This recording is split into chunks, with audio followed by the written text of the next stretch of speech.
and welcome back to the most amazing channel on the internet. I'm your host Rebecca Felgate, and today I'm kinda getting into this whole spooky thing. I'm feeling it. You guys seem to be feeling it too. When we met a lot of you at our meetup in Toronto, you said that you loved our spooky videos. As you seem to be into it, we thought that we would bring you even more. You also seem to love our urban legend videos, so today I am bringing you the top 10 scary cemetery urban legends. Don't go creeping around those graves at night because you might not like what you find. Before we dig into this video, I just want to ask you guys to hit that thumbs up button and stay subscribed for more most amazing videos. Coming into number 10, we have Alabama's Dead Children's Playground. In Alabama, there is a playground across the road from Maple Hill Cemetery in Huntsville. Apparently Maple Hill is the oldest cemetery in the area and is home to a lot of bodies. A playground across from the cemetery seems kind of morbid, but it seems that it was probably built as a distraction for kids whose parents wanted to visit the graveyard to pay respects to their loved ones. That may have been what the playground was intended for, but that is not how residents use it. I say residents, but by that I mean the residents of the Maple Hill Cemetery. It seems that local legend has it that children buried in the graveyard come out at night and use the play equipment. The living have reported hearing children's laughter, swings and roundabouts moving on their own, and orbs of light travelling down the slide.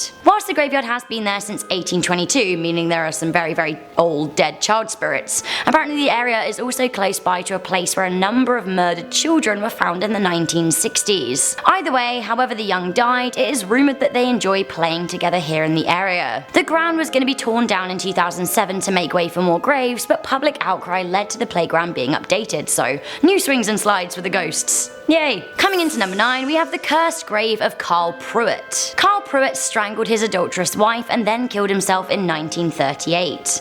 Legend has it that following that, his grave in Pulaski County, Kentucky has become cursed. His tombstone was oddly discoloured, attracting attention from local kids who rode their bikes near the cemetery. One of the kids threw a rock at the graves as a laugh, and later he died by falling off his bike when his bike chain strangled him. The boy's mother, hearing about the rocks on the grave and Pruitt's past, went a bit mad and hit his grave with an axe. The gravestone was unscathed, but it is said that she was strangled to death some days later when she mysteriously got herself wrapped up in a clothesline. A farmer and a policeman also died when they accidentally disturbed the grave. In 1940, a local vigilante decided to smash up the grave in a bid to exhume Pruitt's body and end the curse. He then also died in a freak accident when he was strangled by a chain lock. Coming into number 8, we have the mysterious Toowang Cemetery. The Toowang Cemetery is home to a whole bunch of urban legends. What is it about this Brisbane cemetery that has generated so many weird goings on? While there are a whole bunch to pick from, let's talk about Avenue 12 in the cemetery. Firstly, Avenue 12 seems to be the home to a ghost vampire called Lily.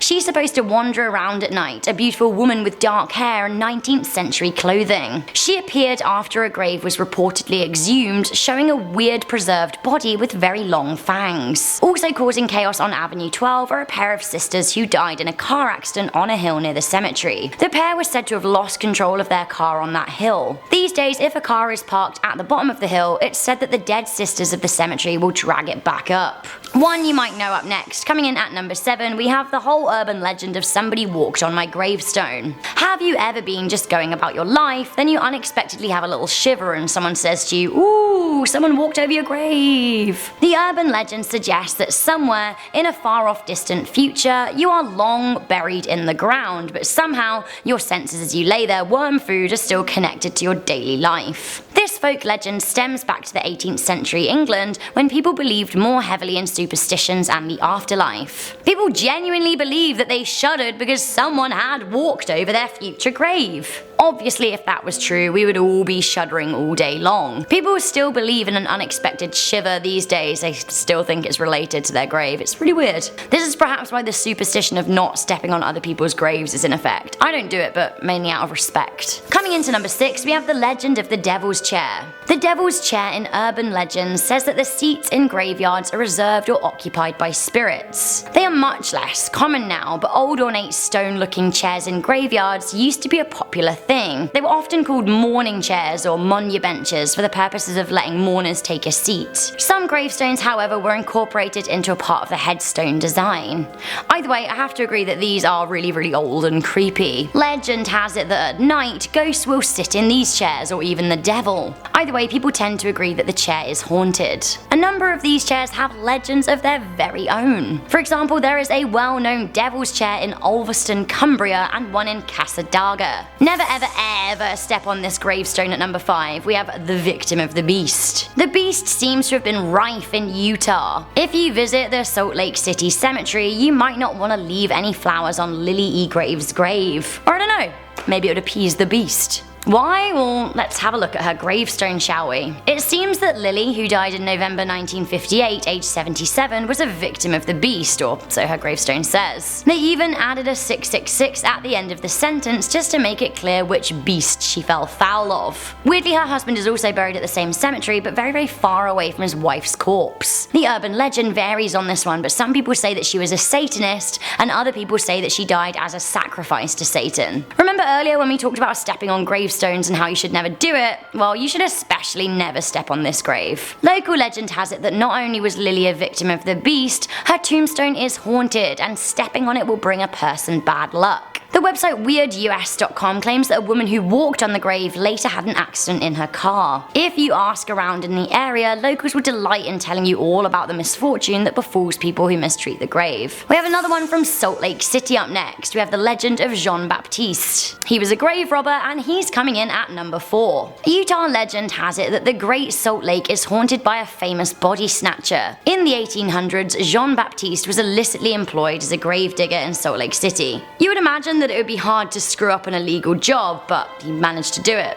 Not only was he on the wrong side of the law, he was doing his illegal job badly. He would dump corpses and steal their clothes. When the local graveyard found their graves had been ransacked, they set up surveillance, and lo and behold, Baptiste had been stealing corpses in wheelbarrows. He was taking their possessions, then dumping the bodies and selling their jewelry. In his home, he even made drapes and furniture covers out of their clothing, which is really creepy. When authorities caught him, he was banished to live on an island on Salt Lake. Now apparently the grave robber can still be seen there clutching a bundle of soggy rotten clothing and looking for more bodies to dig up. Coming in at number 3, we have the stain on Colonel Jonathan Buck's tomb. Jonathan Buck gave his name to the town of Bucksport in Maine after being one of their first settlers. His job was that he was a justice of the peace and that he had to sentence some people to death. Buck's tombstone is still maintained at the Bucksport Cemetery, where visitors to his grave will spot a weird leg-shaped stain. Local legend has it that the stain is the mark of the leg and foot of a witch that Buck sentenced to death in the late 1700s. Apparently, as the woman was being burned alive, one of her legs rolled out from the fire. The witch is said to have cursed Buck and his tomb with a leg-shaped stain for the injustice he served to her. Legend has it that the stain has even been removed on several occasions, but it keeps on coming back. Spooky. Coming into number 2, we have the dancing blue lights of Silver Cliff Cemetery. Silver Cliff is an old silver mining town in Colorado. The mine is now closed and much of the old town has been relocated to a slightly different spot, but the Silver Cliff Cemetery remains where it always was and contains the graves of people going back to the 1870s. Something weird happens in the cemetery at night, and it has been the topic of much conversation and debate for decades. It seems that many people have reported seeing dancing blue lights at night and some white orbs floating through the cemetery and bouncing off the headstones. The light has caused such a stir that they were even featured in a 1969 publication of National Geographic.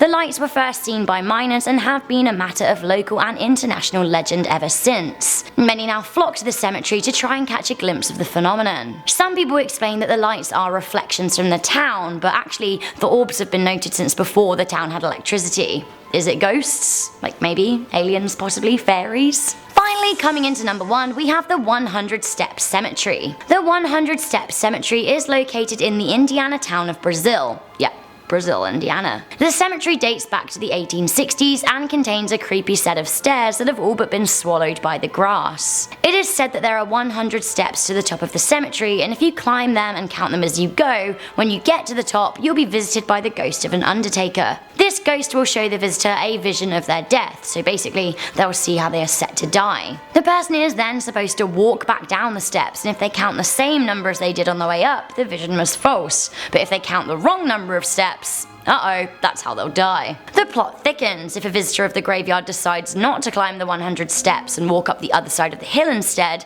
It's been reported that people are knocked down by a ghostly invisible force. Now this ghostly force is said to leave a large red handprint on the person's back. So there we have it, that was the top 10 scary cemetery urban legends. Which do you think was the scariest? Let me know in the comments section down below. Before we dig our way out of this scary video, I want to reply to a few comments from one of my most recent videos. On my scary hospital urban legends video, this is what you guys had to say. Heather Oski said, "Love the urban legend series, keep them coming." TJ Nichols said, "I was in the hospital for I think about a month and I was born 4 months premature. I also hold the record for the smallest baby born in 1998, and I almost died a couple of times and had to have a tube shoved down my throat to help me breathe. I even had to have an oxygen tank when I was brought home." Well, I hope you're okay now. Hopefully you are. I understand I was in hospital for a long time when I was younger too, but you must be 20 years old now. I hope you're thriving. Trenton Colpetzer wrote, "Please make more of these urban legends, Rebecca Felgate. I love stories like these. They make me feel more alive, knowing that there are things that we can't explain, and it's fun to scare my friends." Exactly. I think that's the reason why I stay here at Most Amazing Top 10. I get back and I'm in the pub with my friends and I'm like, did you know there are all these scary haunted graves out there, and it makes me feel good. So guys, thank you for tuning in to this episode of Most Amazing Top 10. I'm your host Rebecca Felgate. If you want to connect with me, you can find my social media links in the description box down below. For now, if you like this video, make sure you give it a good thumbs up, share it with a friend, and stay subscribed for more Most Amazing lists.